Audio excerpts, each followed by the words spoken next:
I was just a boy when the fire took the light.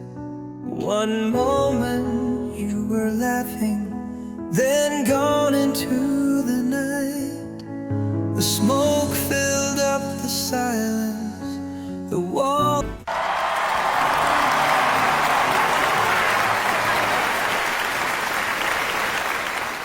Hi, my name is Eli Morgan.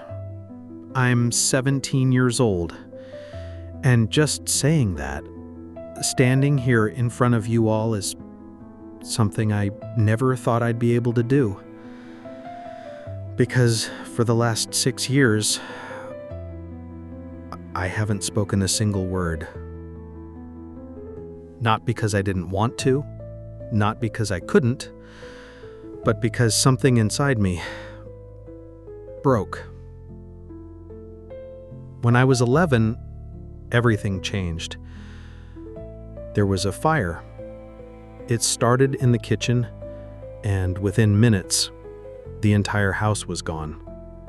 We tried to escape, but smoke filled the hallway. My parents made it out. I made it out.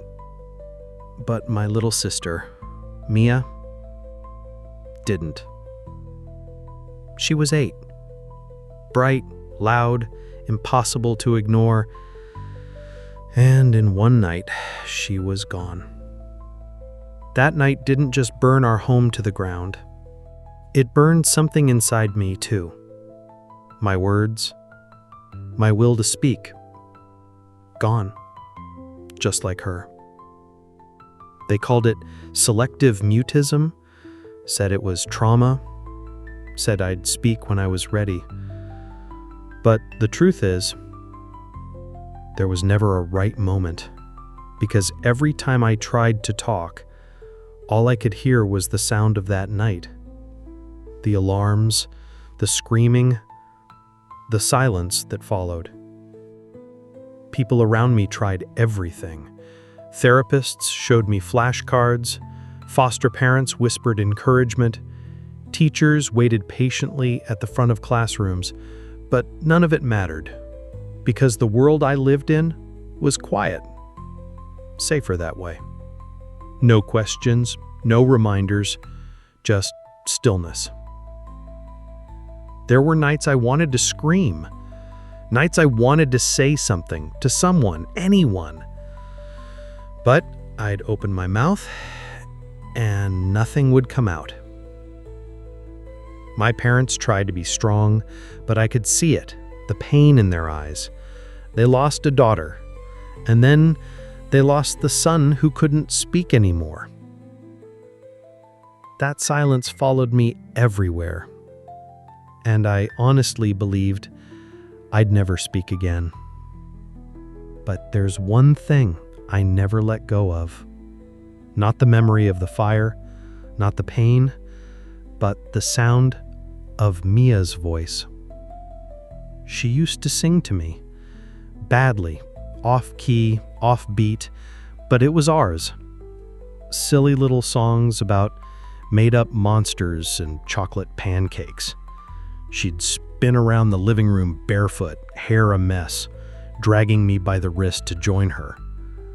Sometimes she'd sing me to sleep when I had nightmares. Her voice was the one thing in this world that made me feel safe. And somehow, even after everything, that voice stayed with me. Years later, I was sitting alone in a group home. It was raining outside. Everyone else had gone to dinner. There was an old guitar leaning against the wall. No one knew where it came from, just one of those forgotten things. I picked it up. I don't even know why. I didn't know how to play. But my fingers found a few strings, and then, without even thinking, I sang. Not a full song, just a line, one of Mia's goofy choruses. And suddenly, the silence cracked. I cried for hours after that. Not because I was sad, but because for the first time in years, I felt something. I remembered what it was like to be me. Since that day, I've been learning to sing, because I still can't say much. But when I sing, it feels like she's with me, like she never left. I was just a boy when the fire took the light. One moment you were laughing, then gone into the night. The smoke filled up the silence, the walls came crashing down, and I've been searching for your voice in every sound. They told me I was broken, said the words would come in time, but all I ever wanted was to hear your song, not mine.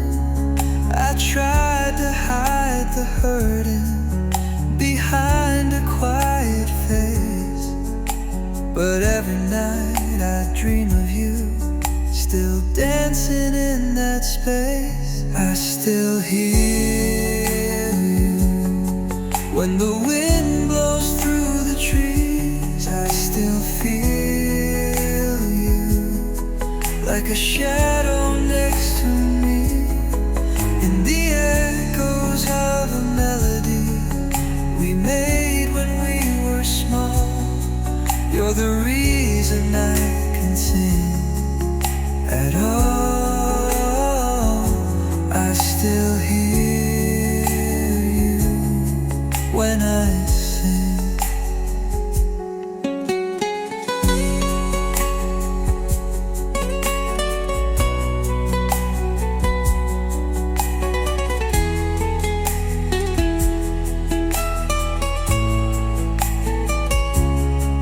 No, I never said goodbye. I couldn't find the sound, but your voice, it pulled me back when I was breaking down. I still hear you when the light begins to fade. I still feel you like the sunlight on my face, and in every broken note it somehow finds its way through. I'm not singing just for me, I'm singing now for you.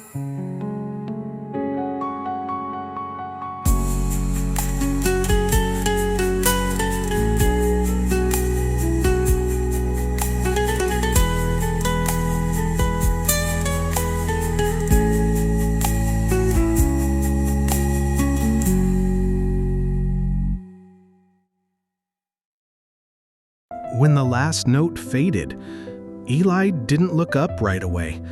He just sat there, quietly, his hands still resting on the guitar, chest rising with a shaky breath.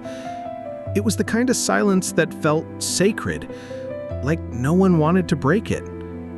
And then, slowly, the audience rose. Not with cheers, not with screams, but with stillness. Like they had just witnessed something they didn't expect and didn't want to forget.